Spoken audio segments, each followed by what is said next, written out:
आज भोजपुरी संगीत के मशहूर गायक विजय लाल यादव से हमारी खास मुलाकात हुई, जिसमें उन्होंने अपने संघर्ष और सफलता की प्रेरणादायक कहानी साझा की। विजय लाल यादव ने बताया कि उन्होंने कक्षा 4 से ही अपने पिता के साथ बिरहा गाना शुरू कर दिया था। रात में कार्यक्रमों के बाद सुबह परीक्षा देने के लिए निकलना और गाजीपुर से घर लौटने के लिए घोड़ा गाड़ी का सहारा लेना उनकी दिनचर्या का हिस्सा था। इन मुश्किलों के बावजूद उन्होंने कभी हार नहीं मानी। विजय लाल यादव ने किशोर अवस्था में आवाज में आए बदलाव और बोलने में दिक्कतों का भी जिक्र किया। उन्होंने खुद को संभाला, ब्रह्मचर्य का पालन किया और गाना जारी रखा। उनकी आवाज में समय के साथ निखार आया और वे संगीत जगत में अपनी पहचान बनाने में सफल हुए। उन्होंने बिरहा गायकों को एक संदेश दिया है कि बिरहा गाने के दौरान नाचने से बचना चाहिए और इसे एक गंभीर कला के रूप में अपनाना चाहिए। आखिर में विजय लाल यादव ने अपनी आगामी परियोजनाओं के बारे में बताया। उनकी संगीत जल्द ही अनुराग कश्यप की फिल्म निशांची में सुनाई देगा, जिसमें एक गाना हिंदी और दूसरा इंग्लिश में होगा। वाराणसी से समीर की खास रिपोर्ट। अपने कार्यक्रम पूर्वांचल के उभरते सितारे के अंतर्गत आज हमारी मुलाकात भोजपुरी गायकी के सबसे मशहूर सितारों में से एक माननीय श्री विजय लाल यादव जी से हुई। और आप गाजीपुर के बहुत ही साधारण पृष्ठभूमि से आती हैं, लेकिन अपने संघर्ष और मेहनत के कारण आज भोजपुरी गायकी में एक इन्होंने अलग मकाम हासिल किया है। और कितनी सारे इनके जो गाने हैं और कितनी सारी चीज़ें हैं, इन्होंने एक नए चलन की शुरुआत की। भोजपुरी गायकी की जो अपनी एक परंपरागत शैली है वो तो इन्होंने थामे रखा, लेकिन जनता जिस तरह से वेस्टर्नाइज हो रही थी उसको रखते हुए एक फ्यूजन वर्क किया है। और अभी ये काफ़ी व्यस्त है, बहुत सारे प्रोजेक्ट है और मैं आपसे रूबरू कराता हूँ। कैसा रहा उसके बारे में कुछ संक्षेप में बताएं। जी, सबसे पहले आपके चैनल के माध्यम से जो भाई हमें देख रहे हैं जी, मैं विजय लाल यादव बहुत बहुत आपका अभिनंदन स्वागत करता हूँ और नए वर्ष की बहुत बहुत हार्दिक शुभकामना देता हूँ। और बहुत बड़ा खूबसूरत सवाल आपका था।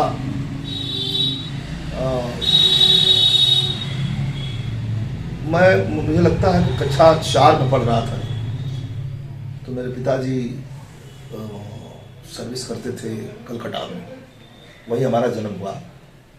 और मैं कक्षा 4 में पढ़ रहा था तो मैंने मंच पकड़ लिया था। बेसिकली पिताजी हमारे गाते थे और उनके साथ साथ हम भी गाते गाते गाते गाते गाते गाते हाई स्कूल में जब पहुँचा तो रात भर कार्यक्रम करना, फिर इसके बाद एग्जाम में बैठना, पूरा सो जाता था। वहाँ लोग उठाते थे, अरे एग्जाम देना है। 2 बार तो ऐसे ही कटा, तीसरी बार में मैंने एग्जाम निकाला। फिर आकर के यहाँ से गाजीपुर से इंटरमीडिएट करके और फिर ग्रेजुएशन बनारस किया। प्रोग्राम चलता रहा, प्राइवेट फार्म के अपना कार्यक्रम चलता रहा। तो उस जमाने में मैं जिस जमाने की बात आपको बता रहा हूँ, लगभग आज के 25 साल पहले, तो हमारी जो 24-25 की हुआ करती थी, रास्ते नहीं थे तो टूटे फूटे थे और संसाधन चलने का बहुत कम था भी तो इक्का दुक्का। घोड़ा गाड़ी हमारे गाजीपुर में चलती थी, जिसको लोग इक्का कहते थे। इक्का टमटम गाड़ी, वो अगर मिल जाए हम लोग लटक पटक के अपना कुछ दूर चले जाते थे। 4-5-6 आदमी की टीम होती थी।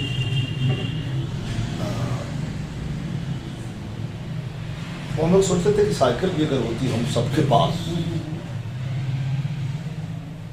2 साइकिल भी होती तो 3 आदमी बैठ के 6 आदमी हम लोग निकल जाते। कितना कष्ट है साला। गाजीपुर से हमारा घर पड़ता है लगभग 30 किलोमीटर, 30-35 किलोमीटर। शाम को 4-5 बजे प्रोग्राम बंद करने के बाद और हम वहाँ से पैदल, हम पूरी 5-6 लोग जो हम लोग गाने बजाने वाले थे, हमारे कोरस बोलने वाले, ढोल बजाने वाले, हमारे पिताजी थे, हमारे भाई थे, हम लोग निकलते थे वहाँ से पैदल चलते चलते 30-35 किलोमीटर की दूरी तय करते थे, फिर घर पहुँचते थे। फिर सुबह बहुत खट्टा मीठा अनुभव था, चढ़ा की जिंदगी रही है, लेकिन मैंने पीछे मुड़कर नहीं देखा। संगीत हमारा, गाना बजाना ही हमारा उड़ना है, यही बिछौना है, यही खाना है, यही पीना है और यही जीना है। इसलिए अब तक आप लोग के बीच में मैंने कभी महसूस नहीं किया कि मैं उम्र से पुराना हो रहा हूँ। नहीं, बिल्कुल एकदम बच्चा वाला दिल आज भी है। 24-25 की रवानी, 30-35 की जवानी को लेकर हम मंच पर खड़ा होते हैं। अब मुझे कहना क्या है, ये आप लोग देख रहे हैं, आप लोग खुद ही जानते हैं। तो मुझे शर्म भी आती है मास्टर साहब, मुझे शर्म इस बात की आती है कि लोग क्या कहेंगे। ये देखो, जब से खड़ा है तब से अपनी बड़ाई खाली कर रहा है,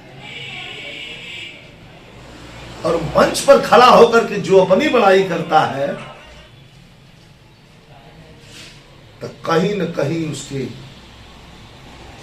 कर्म पर, निष्ठा पर, उसके कला पर संदेह है। उसको अंदर संदेह है, उसको डर है कि मैं ठीक नहीं हूं, इसलिए लोगों को जबरदस्ती बता रहा होता है कि मैंने ये है, मैं ये हूं, मैंने ये किया है, मैंने वो किया है, मैं फला किया हूं, मैं ठका किया हूं, मैं ये कर दिया, मैं वो। कहने की क्या जरूरत है, मैं तो नहीं करता, लेकिन लोग प्यार जान से ही बढ़ के करते हैं। हाथ कंगन को आरसी क्या, सड़क पे खड़ा पारसी क्या। आपने बहुत अच्छा समय पे जो है इंटरव्यू लिया है। सारी इस इंटरव्यू में एक ही बात कहना चाहूंगा, कलाकारों से फिर निवेदन करूंगा जो हमसे पीछे वाले हैं कि मजाक मत बनाओ इसको, हमारे लोगों की धरोहर है। खाओ पियो दूध घी बादाम, कलेजा को मजबूत करके और गाँव की चौकी हिलने लगे तब भी रहा है। जाता हुआ आदमी ठहर के रुक जाए, अरे वाह यार क्या गा रहा है, तब भी रहा है।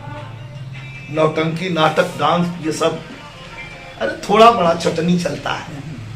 दाल में नमक पड़ता है कि नमक में दाल पड़ती है, आप हमको बताओ। सही, दाल में नमक डाला जाता है ना, और इतना नमक हो उसमें एक कलछुल दाल डाल दिया जाए तो क्या उसकी स्थिति होगी, चौपट। तो इसीलिए थोड़ा सा, अरे राम कैलाश दादा थे, थोड़ा सा उठान देते थे, थोड़ा सा ठुमुक देते थे। रामदेव गुरु जी थोड़ा सा ठुमुक देते थे।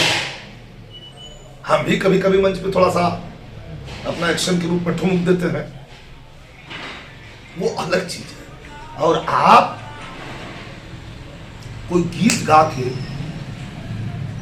और कमर घूम घूम के नाचो कि मेरा आगे तो देख लिया पोजीशन, ये मेरा पीछे भी देख लो, ये बिरहा के लिए निंदनीय है। बिरहा इससे बिरहा का कोई सरोकार नहीं है ना, लेना देना है। बिरहा गाना पड़ता है, बिरहा को सजाना पड़ता है, बिरहा को तड़तड़ाना पड़ता है कि बादल गिर जाए, वो बिरहा। तो अपने भाइयों से कहूंगा जो हमारे शिष्य हैं, हम जानते हैं हमारी बात से कुछ लोगों को बुरा भी लगेगा, कुछ लोग गाली भी देंगे सुन के, देखना अभी न चले खातिर मने बिल्कुल करो नाचा तो न चले मत बिरहा में जैसे ठुमकल जला वैसे ना ठुमकबा। नाचिए देखना है तो लोग बुला नहीं लगे ऑर्केस्ट्रा, सही बात। तो फिर बिरहा क्यों बुलाएंगे, यही सब है। सर आखिर में चलते चलते अपने दर्शकों को जो है 2 लाइनें बिरहा की सुनाते हुए। एक गीत हमारी खां साहब ने गाया था, मुशर्रफ फतेही खां साहब ने।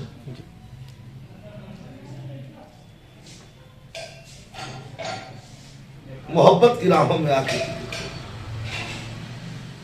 वैसे गुनगुना रहा था, कोई लिखी हुई गीत नहीं है, ये मेरी सोच है, उपज है, जो वायरल भी है जी। हालांकि आप हमको नहीं कहना चाहिए। मिश्री से मीठ लागे ई भोजपुरिया बोली, मिश्री से मीठ लागे ई भोजपुरिया बोली एक बेर बना रस में आके त देखा मगहिया के पनवा पर लुट जइबू गोरिया आय मगहिया के पनवा पर लुट जइबू गोरिया लेकिन गंगा के जल में नहा के त देखा। Thank you sir, thank you very much. अभी आपने देखा कि प्रतिभा जब अपने निखार पर होती है तो किस तरह से वो अपने एक नए आयाम को गढ़ती है और उसके आसपास सारे जमानों मका इर्द गिर्द घूमने लगते हैं। और आपने देखा कि एक छोटी सी पृष्ठभूमि से बिरहा सम्राट किस तरह से अपना जलवा उन्होंने बिखेरा और उन्होंने एक बहुत ही अच्छी, बहुत ही मूल बिंदु का उन्होंने चर्चा किया कि हर कला का अपनी एक डेफिनेशन है, अपना एक अस्तित्व है, उसका कुछ मूल तत्व और मूल सार है। बिरहा के भी अपने हैं, लेकिन कुछ लोग बिरहा के मुख्य बिंदु पे ध्यान केंद्रित ना करते हुए उसको मनोरंजक बनाने के लिए, जो कि उनकी सोच है, उसमें कुछ ऐसी चीजें का समावेश करते हैं जिससे कि बिरहा की जो मेन तत्व है वो ऊपर नहीं आ सकता। और ये शिकवा है, और शिकवा होना भी चाहिए, क्योंकि किसी भी चीज का अगर मूल तत्व विलीन होता है तो कहीं ना कहीं वो वस्तु विलीन होती है। और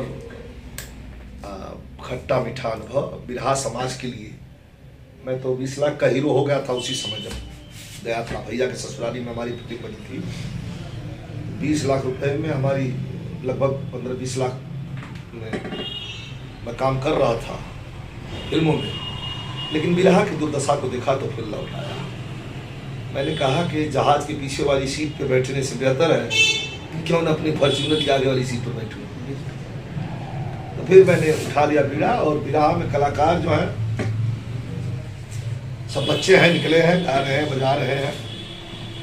ये हमारी विरासत है जो बहुत बड़ा मुकाम दिया है, नाम दिया है, धन दिया है, दौलत दिया है, पैसा दिया है। इसको बचा के रखना हम सबकी जिम्मेवारी है।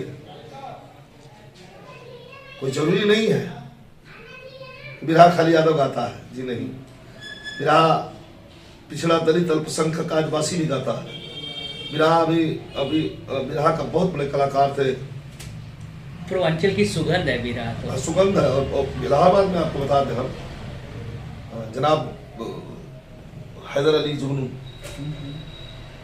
अब ये कर लीजिएगा, क्या कोई ऐसा बिरहा गाता था? मुसलमान होते हुए रामायण की ये एक चौपाई कंठस्थ थी। गाने लगता था तो आदमी सरस्वती झूमती थी उसके गले पर। गाना गाने में हमको ज्यादा दिन तक रामदेव गुरु गुरु से 4 प्रोग्राम का 5 प्रोग्राम गा पाए गुरु से। रामदेव गुरु हमारे धर्म पिता भी थे, हमारे गुरु थे। लेकिन हैदर अली से मैंने लगभग सैकड़ों 100 प्रोग्राम 50 से ऊपर 60, 70, 80 प्रोग्राम लगभग गाया है, बम्बई से लेके और इलाहाबाद, प्रतापगढ़, जौनपुर तक, बनारस तक। लेकिन हैदर अली से जो गाना गाने में मुझे आनंद आया, कुछ मिलता भी था, कुछ गाने का भी मन करता था, क्योंकि किसी ने कहा है कि लड़ने वाला मुंह नोचने वाले हैदर अली नहीं थे। इलाहाबाद का एकलौता कवि हैदर अली जो मुंह किसी का नहीं नोचते थे। कि तुमने कहा, वो अपने गीत को इतनी सरलता और सुंदरता से लोगों से मजा लेते थे। लोगों से मतलब ऑडियंस, पब्लिक से, जनता से। और कलाकार वही कलाकार है जो ऑडियंस से मजा ले, ऑडियंस को और पब्लिक को बांधे रखे अपने पास, उसके सीने में घुस जाए, वो कला है। हम किसी को उल्टा पुल्टा बगल वाला कलाकार, आपने सुनिए, हमसे जो छोटे कलाकार, हमसे उम्र में जो छोटे हैं, बड़ा तो सब है, छोटे तो कोई नहीं, कलाकार तो सब बड़े हमसे, सबसे छोटा मैं, लेकिन जो हमसे उम्र में छोटे हैं, अब कुछ उम्र में बड़े भी हैं, मैं पूरे बिरहा समाज के लिए कह रहा हूं कि बगल वाले कलाकार को ऐसा मत करो कि उसका बंद हो जाए। मजा लेके चलो, उसको भी लेके चलो, क्योंकि वो खराब गा रहा है इसलिए तुम्हें लोग निक कह रहे हैं। वो भी जब निक गाएगा तो तुमको निक कौन कहेगा? वो तुमसे खराब गा रहा है, तुमसे अच्छे गा रहे हो। गलत है कि सही? तो ये बिरहा जगत के लोगों और ये ड्रामा नौटंकी, बिरहा में ड्रामा नौटंकी नहीं चली। ठीक है, रोजी रोटी चल गई, कार्यक्रम चल गया, जो भी हमारे बच्चे हों, हमारे लड़के हों, हमारे सेला हों, चाहे कोई भी हो, मैं इसके खिलाफ हूं। गा के स्थापित हो जाओ। ड्रामा नौटंकी से स्थापित होना, कोई स्थापित होना नहीं है। टारगेट अगर तुम्हारा बिरहा नहीं है तो फिर मैं नहीं बोलूंगा। अगर बिरहा टारगेट है कि बिरहा हम गाएंगे और बिरहा मेरी विरासत है, हम बिरहा के लिए भी गाएंगे, तो तुमको बिरहा की तैयारी करनी पड़ेगी। तो सर ये बताइए, बहुत सारे लोग, जैसा आपने कहा कि बिरहा के लिए एक अलग गायकी होनी चाहिए और फिर उसमें किसी भी प्रकार की अगर अभिनय आ जाता है तो कहीं ना कहीं बिरहा नाम की चीज को एक ठेस लगती है। बहुत सारे लोग आए और विस्थापित हो गए, लेकिन उन लोगों ने बिरहा की शैली को या भोजपुरी लोक गायकियों को अपनाया और वो जो थोड़ा सा फेमस हो गए फिर वो अभिनय में चले गए। क्या इससे लोक गायकी को कुछ नुकसान हुआ है या वो लोग थोड़ा ने बेवफाई की बिरहा के साथ, लोक गायकी के साथ? इसके बारे में कुछ प्रकाश डालिए। जी नहीं, नो। आप ऐसा गाओ, आपकी ऐसी चर्चा हो कि आप अगर अभिनय में चले जाते हो तो इससे भी बिरहा का कद बढ़ेगा। कहां से आया है? बिरहा गाता था। बिरहा का आला मैंने फिल्मों में गाया। अभी तमाम आपके न्यूज के माध्यम से बताना चाहता हूं। उसका फोटो अभी मैंने डाला नहीं है। हिंदी फिल्म के महान डायरेक्टर अनुराग कश्यप, जिन्होंने बनाया था गैंग्स ऑफ वासेपुर, उनकी एक फिल्म अभी शूट हुई है जिस फिल्म का नाम है निशांची। उसमें 2 गाना, एक इंग्लिश गाना और एक हिंदी गाना, 2 गाना गाया था। दोनों गाने को 4 कैमरे टॉली लगा करके और मेरे ऊपर फिल्माया गया था। अनुराग कश्यप की देख रेख में अनुराग कश्यप शूट कर रहे थे। उन्होंने कहा कि विजय जी अभी कोई फोटो बाहर नहीं करना है, मैं बताऊंगा तब। इसलिए मैंने उस फोटो को अभी आउट नहीं किया है और कहीं बताता हूं, न्यूज के माध्यम से आपको बता रहा हूं।